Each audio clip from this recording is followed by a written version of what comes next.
అద్భుతమైన మాట చెప్పేసింది.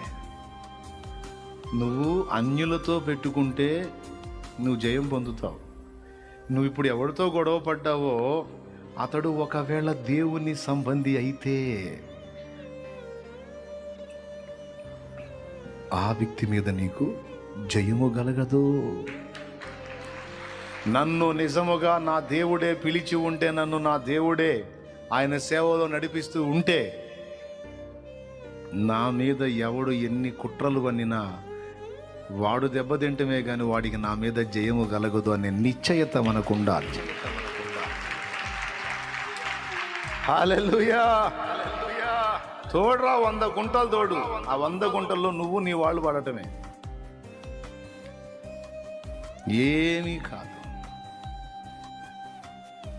నువ్వు దేవుని సంబంధివై ఉంటే చాలు, దేవుని యందు భయభక్తులు కలిగి ఉంటే చాలు. ఎవడెన్నన్నా చేసుకొని, ఎవరు ఎంతమంది ఎన్ని తిప్పలన్నా పడనాయి, వారికి నీ మీద జయము కలగదు. ఎందుకు? మనకు జయమై ఉన్నవాడు దేవుడు.